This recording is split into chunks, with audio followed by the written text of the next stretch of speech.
Jeannot Pépé du FCC, c'est corrigé, maître avocat. Bonsoir, bienvenue dans Kindirect. Merci beaucoup, cher Gaëtan. Alors, on commence par quoi? On commence d'abord par cette rencontre. Je trouve qu'on risquerait de l'oublier. Hier, vous avez été voir le haut-commissaire de l'ONU, c'est-à-dire vous, le FCC de manière générale, Volker Türk, qui vous a rencontré, avec qui vous vous êtes entretenu au sujet de la situation dans l'Est du pays. Et parmi les décisions ou les informations importantes à retenir, c'est que l'opposition serait prête à rencontrer le président de la République. En résumé, il s'agit de quoi? Il s'agit de quoi plutôt? Bon, d'abord, merci beaucoup d'entrer déjà, M. Gaïta. Vous savez que lorsque vous dites que l'opposition est prête de pouvoir rencontrer M. Tshisekedi Tshilombo, il s'agit de quelle opposition? Parce que nous avons répondu à une invitation du commissaire adjoint des droits de l'homme. Alors, il avait lancé l'invitation officiellement pour les fonds communs pour le Congo et que nous nous sommes retrouvés avec d'autres camarades de l'opposition, notamment Lamouka et les autres dans la salle. Nous avons discuté à ce qui concerne des questions qui divisent notre pays. Pourquoi pas, comme vous le savez très bien, dans notre pays, nous avons connu des problèmes et qu'en 2023, il n'y a eu pas d'élection. C'est comme ça que la crise est là entre le parti prenant. Alors, vu que la communauté internationale, il nous a accompagnés depuis longtemps parce que, comme vous le savez très bien, et lorsque nous étions même à l'époque, lors de Sun City, nous étions avec la communauté internationale. Elle nous a accompagnés jusqu'à la fin. C'est comme ça que nous avons réussi au moins de pouvoir installer l'effectivité de la démocratie dans notre pays. Et qu'aujourd'hui, on voit les partis au pouvoir, l'IDPS, qui est venu avec sa détermination de pouvoir détruire ce que nous avons construit en termes de la démocratie. Et surtout de remettre les pouvoirs au peuple et de pouvoir décider. Donc, c'était pour nous, une fois de plus, l'occasion pour le FCC d'exprimer une fois de plus vis-à-vis de ce partenaire, parce que, comme vous le savez très bien, à un moment donné, nous avons connu des divergences, mais il était important aussi de parler de vive voix, expliquer la situation de notre pays, démontrer que non, le pouvoir en place, il a tellement de problèmes et qu'il n'est pas aujourd'hui en mesure de pouvoir répondre sur la question sécuritaire. Comme vous le savez très bien, bientôt pratiquement 2 mois, 2 ans et 6 mois déjà, nos localités sont totalement occupées par les groupes armés, les M23 soutenus par le Rwanda, les Paul Kagame, et qu'aujourd'hui à Kinshasa, il n'y a pas un plat, il n'y a pas une vision capable de pouvoir récupérer de notre territoire. Alors, c'est comme ça que nous l'avons dit officiellement. Et deuxième élément, nous avons décrié aussi la situation des droits de l'homme dans notre pays. Comme vous le savez très bien, les droits de l'homme dans notre pays est tellement menacé avec ce régime en place. Comme vous le savez très bien, nous avons même institué la CNDH, la Commission nationale des droits de l'homme. Malheureusement, cette commission ne fait plus son travail comme a été prévu dans la Constitution. Donc il était important pour nous, une fois de plus, les FCC de pouvoir ramasser toutes les questions, bosser la situation avec les partenaires internationaux, de sorte que la communauté internationale puisse comprendre réellement la position du FCC. Pourquoi nous continuons à résister? Pourquoi nous disons non avec cette politique de tantonnement? Vous avez dit quoi concrètement à Volker Türk au sujet de l'Est du pays? Non, mais s'il vous plaît, je vous ai dit tout à l'heure que non. Nous avons démontré l'incapacité du pouvoir en place de pouvoir résoudre cette question. C'est très important, nous sommes un État indépendant. On ne peut pas comprendre que non, pendant 2 ans et demi, aujourd'hui le gouvernement congolais, qui a réputé des démissionnaires de Jean-Michel ici, ils sont incapables de porter la solution, de trouver la solution sur cette question-là. Et pourtant, à l'époque, ce n'est pas pour la première fois que Kagame puisse s'organiser, montrer des scénarios, attaquer notre pays. Donc ça a été déjà commencé.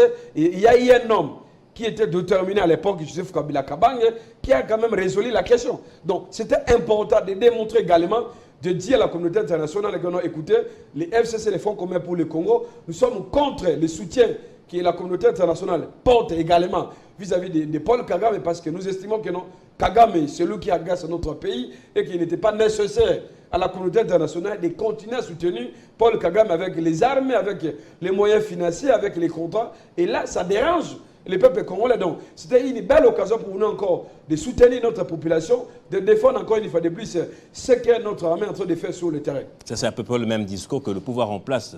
Donc, vous seriez prêt à harmoniser les vues afin d'avoir un même discours. Pourquoi pas une cohésion nationale au sujet de la situation dans l'Est du pays? Non, mais s'il vous plaît, Gaïta, vous savez, après l'avènement de la tenance dans notre pays, pendant 2019, 2020, 2021, je crois, avant 2021, il y a eu la cohésion nationale dans notre pays.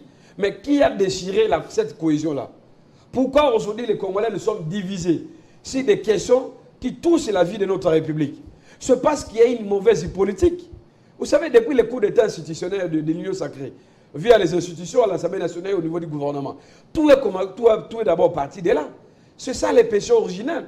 Et qu'aujourd'hui, même si le pays est attaqué, mais nous sommes totalement divisés. Surtout avec les élections de 2023 ici.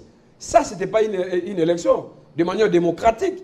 Là encore, ça a déchiré l'unité nationale. Ça a encore venu pour diviser davantage les peuples congolais. Mais je pense que non, ce n'est pas tard de se rattraper. Ce n'est pas tard de pouvoir parler ce qui nous divise par rapport à toutes les questions qui dérangent les politiques. Mais aussi, mais écoutez, il faudrait que non, M. Tshisekedi Tshilombo, comme garant des institutions, comme président de la République, il est censé de pouvoir faire un pas vis-à-vis de ses compatriotes. C'est très important. Si aujourd'hui, vous savez, comme je dis tout à l'heure, la question de l'Est et la question de l'insécurité, nous avons géré cela autrement. Il y a des gens qui ont été dans les affaires, notamment Kabila Kabange. Il était président de la République, il a connu la même aventure, les aventures de Kagame. Donc il y a des gens où M. Tshisekedi Tshilombo comme président, il peut faire un pas. Malheureusement, il n'y a pas cette volonté-là. Je ne sais pas qui bloque réellement. Mais et pourtant, il faudrait que non, le garant des institutions puisse manifester que non, il est le père de tout le monde et qu'il est temps, n'est-ce pas, de pouvoir approcher quand même d'autres Congolais. C'est très important parce que sans l'unité, sans la cohésion sur le plan interne, je crois que ça sera difficile de voir que nous puissions gagner la rébellion de Paul Kagame.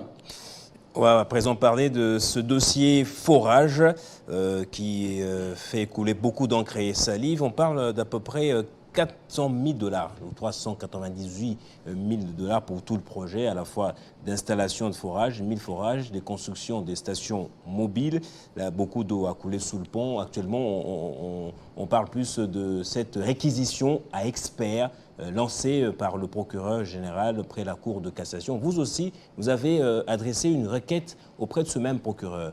Qu'en est-il exactement? D'abord, merci beaucoup, M. Gaïta, une fois de plus. Je pense que non, pour moi, c'est d'abord une belle occasion de pouvoir encourager et féliciter vivement le procureur général après la Cour de cassation par rapport à sa sérénité, d'avoir pris en compte notre requête, comme vous le savez très bien. Moi, je agis comme un Congolais, ce n'est pas comme un politique. Pourquoi? Parce que si vous lisez la loi de 2013 sur le portail organisation et fonctionnement des juridictions de l'ordre judiciaire, je crois, eh bien, dans son article 67, donne tous les Congolais les pouvoirs, n'est-ce pas, de saisir les autorités judiciaires via le parquet, via votre requête portait sur quoi concrètement? Non, mais en fait, c'est simple. Moi, j'ai saisi les PG et c'était simple une requête où je demandais au PG, le procureur général, conformément avec l'article 67, que non, vous avez les pleins droits de pouvoir initier des enquêtes sérieuses autour de ces scandales financiers, parce que, comme vous le savez très bien, nous sommes dans une société où il y a beaucoup de choses qui se racontent et qu'au jour d'aujourd'hui, ici à Kinshasa, il y a un débat, n'est-ce pas, entre le ministère des Finances, entre l'IGF, après des révélations faites par M. Gilles Alinguet autour de ces contrats-là. C'est comme ça que non, moi j'ai décidé comme un Congolais de ramener les dossiers dans les milieux judiciaires, de sorte que non, seul le procureur général puisse éclairer encore l'opinion publique en ce qui concerne les dossiers des forages et même l'achat de la PADER. Comme vous le savez très bien, je lis le communiqué de M. Nicolas Kazan. Je lis son communiqué, je lis également, j'ai suivi même son intervention via un média en place ici. Ouais. Il est passé pour justifier ce qui s'est passé. Mais il est important aussi que nous puissions éclairer et fixer l'opinion. Si vous lisez dans son communiqué là, vous voyez, je crois que dans son point, dans le tiré, 4e tiré, vous verrez que M. Nicolas Kazan, via son directeur du cabinet, il dit, selon les informations recueillies au ministère du développement Regard, que non, le M. Mike Kassenga, qui est le patron de la société Estive Construction, ouais, que le monsieur avait livré une centaine de forages, n'est-ce pas, sur l'ensemble du territoire national, et ça resterait deuxième lot, deuxième centaine, pour que le contrat termine. Et pourtant, je peux vous dire que non, l'information que nous sommes en train de nous détenons, n'est-ce pas, avec des sources concordante, fiable. Le monsieur, le patron de cette entreprise-là, de Steve Construction, M. Mike Kassenga, aurait, n'est-ce pas, confirmé, affirmé que non, il avait seulement livré, au lieu de 270 forages, n'est-ce pas, sur l'ensemble de notre pays, le monsieur livrait seulement les 29 forages.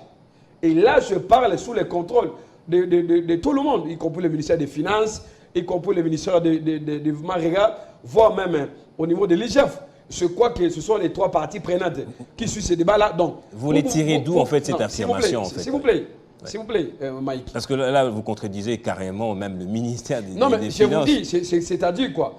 Nous pensons que non, avec ce que moi je dis ici, avec les concours des autres, avec les procureurs généraux, je crois que dans les jours à venir, comme il y a déjà une réquisition d'experts, vous aurez certainement d'autres informations autour des dossiers-là. Parce qu'il y a seulement, c'est dans la ville de Kinshasa, dans sa périphérique, et dans la province de Tchopo. C'est là qu'on a livré au moins seulement 29. Et les autres, les 70 des autres là et où? Pendant que le gouvernement congolais, via le ministère des Finances, il a payé l'argent. Plus de 71 millions de dollars, Gaïta. Rien que pour ce marché-là. Voilà pourquoi nous avons décidé, n'est-ce pas, de ramener ce débat-là au niveau de la justice et que le peuple congolais aujourd'hui doivent se mettre d'accord, doivent se lever pour exiger beaucoup plus de résultats autour de ces enquêtes-là. C'est très important, ce n'est pas normal que non, lorsque vous gérez l'argent de l'État et que lorsqu'on vous parle, on vous demande, n'est-ce pas, vous qui avez intervenu dans cette opération-là, et qu'aujourd'hui ça devient un sujet ça devient un problème. Ça devient un sujet de menace, de commencer à écouter, ici, il va répondre les gens. Nous, on s'en fout de ça. Mais nous, ce que nous voulons, c'est quoi? Nous, au niveau de nous, en tant que peuple congolais, nous avons besoin de la vérité. Rien que de la vérité. Comment expliquer? Par quel mécanisme? Le débat est là. On vous dit il a livré seulement 29 forages. Mais pourquoi le ministère du développement rural?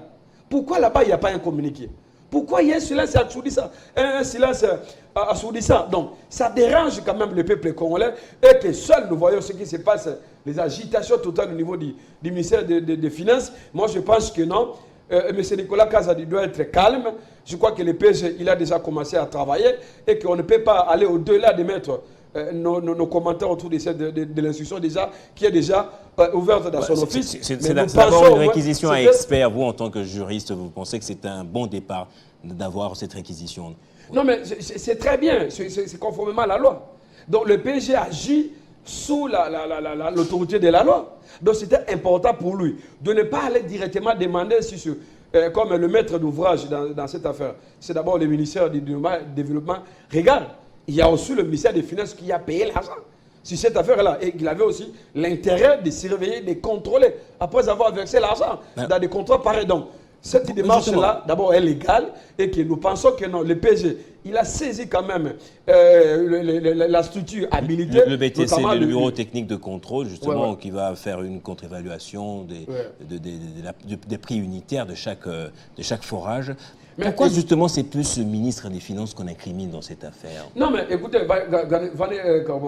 cher Gaïta, ce n'est pas seulement le ministre des Finances. Beaucoup plus, en fait. Non, écoutez. Et les réactions viennent aussi toujours du ministère des Finances. C'est ça aussi le problème. Ce n'est pas le projet monté par le ministère des Finances. Nous avons suivi des révélations faites par vos confrères quand même journalistes sur la même question. Il est question de se poser la question, pourquoi seulement le ministère des Finances? Pourquoi les maîtres d'ouvrage, il est dans le silence? Silence des morts, pourquoi? C'est là où le Congolais se pose la question. Voilà pourquoi nous estimons que non. Cette démarche-là, ça va nous aider au niveau du parquet et que dans les jours à venir, nous connaîtrons réellement la vérité. C'est très important, Gaïta. Comment expliquer avec cette unité de valeur? Construire un forage avec un montant de 297 000 $. Est-ce que vous pouvez accepter ça normal? Moi, je me pose la question. Dans le communiqué du ministre des Finances, un des conseillers du ministre a dit qu'il ne s'agissait pas seulement de construire un forage, mais il y avait aussi des stations mobiles d'eau. Non, mais s'il vous plaît, même si totalement différent. Et lorsqu'on parle de forage, on ne parle pas des forages que les gens font dans leur maison. Cela est appelé des puits domestiques. Il est vrai que non, vous savez, la prétention de pouvoir est contredite. C'est bien, c'est un droit donné à tous les Congolais. Mais il est question ici, parce que dans les mêmes communiqués, on vous dit que le ministre, il avait même revu à la baisse le prix là. Mais même s'il a revu, donc, les montants retenus, c'est de 297 000 $. Ça ne peut très mal. Dans notre pays, sur le plan interne, nous avons des entreprises spécialisées dans cette matière-là. Il y a même d'autres experts. Donc, moi, je pense que non, ce n'est pas nécessaire de pouvoir chercher à se justifier sur la place publique. Je crois que M. Gilles Alinguete, il a fait des révélations et qu'au moment opportun, j'aurais même appris qu'il serait prêt de pouvoir porteur de lumière au niveau du parquet sur cette question-là. Donc, nous devons être calmes, nous devons soutenir à ce stade d'abord l'action du procureur général. Pourquoi? Parce que c'est avec lui que nous aurons vraiment des résultats palpables. Mais rien n'empêche que nous, comme Congolais, nous puissions émettre des commentaires, interpeller même M. Tshisekedi Tshilombo, qui est le président de la République. Parce que je crois que des révélations pareilles, il doit se saisir sur cette question-là. Il doit aussi constituer une commission de pouvoir savoir réellement ce qui s'est passé. Est-ce que c'est vrai ou pas? Et que pourquoi pas, au niveau de la présidence dépêcher aussi une équipe, aller vérifier là où on avait prévu, n'est-ce pas, pour la création et la mise en place, l'installation de ces forages-là. Écoutez, aujourd'hui, avec la technologie, c'est important que nous puissions voir ça, Gaïta. Donc, ce n'est pas quelque chose qui va cacher, mais néanmoins, moi, je suis dans cette démarche. Alors, on disait que non. On va terminer par ici. Ouais. La somme de 21 millions de dollars a été décaissée il y a beaucoup de temps passé déjà. Non, mais pourquoi seulement maintenant que ça fait débat? Non, mais pourquoi maintenant? Écoutez, Gaïta, vous savez, dans la gestion des contrôles de la chose publique, il n'y a pas un délai. Il n'y a pas un délai que les Congolais sachent ce qui se passe dans le gouvernement. Ce que le gouvernement posait en termes d'actions, en termes de dépenses ou bien de marchés.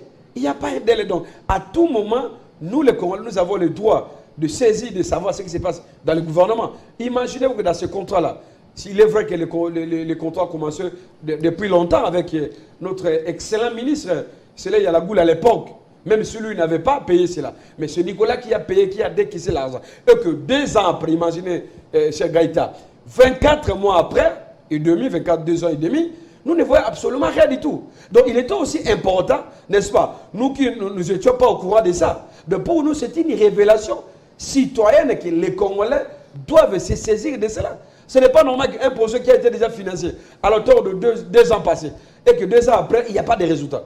Est-ce que vous trouvez ça normal?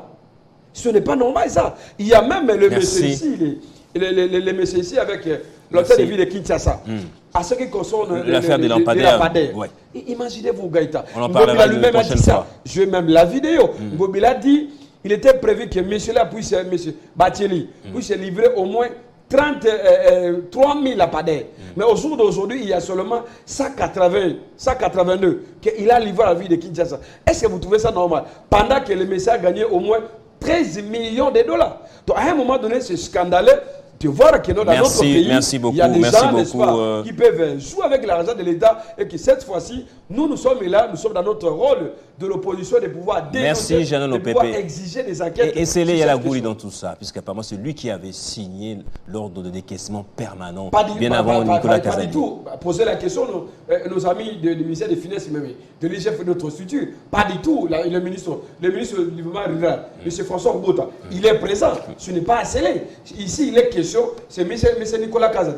Moi, ce que je demande, c'est quoi? Le ministre, il était obligé, au moins, n'est-ce pas, au nom de la redevabilité, lui étant l'argentier national, de pouvoir surveiller ces contrats-là, de pouvoir faire des suivis nécessaires.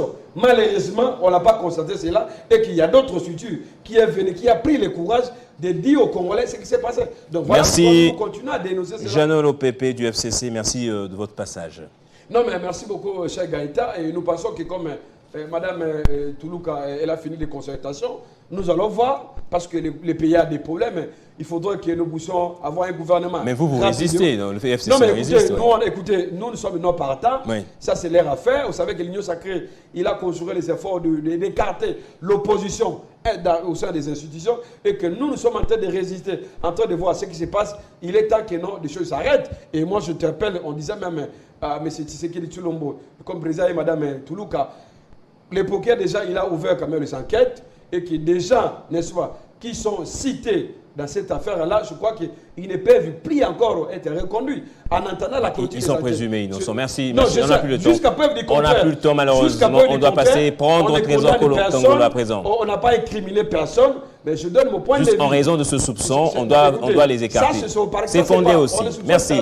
Mais moi, je formule une recommandation, n'est-ce pas? Comme il y a déjà des enquêtes, j'estime que non, nous devons quand même attendre jusqu'à la fin et que des personnes qui ont intervenu dans ce projet-là ne peuvent plus d'abord être reconnues comme ministres en attendant la clôture des enquêtes. Ça, c'est aussi normalement aussi par bon sens eux-mêmes devraient démissionner si on avait cette culture. Ah oui, mais le problème est que non, écoutez, au Congo, il n'y a pas de bon sens. Au Congo, on se métier. C'était Jeannot Lopépé du FCC. On va prendre Trésor Kongolo de l'UDPS pour parler des élections du bureau définitif à l'Assemblée provinciale de Kinshasa.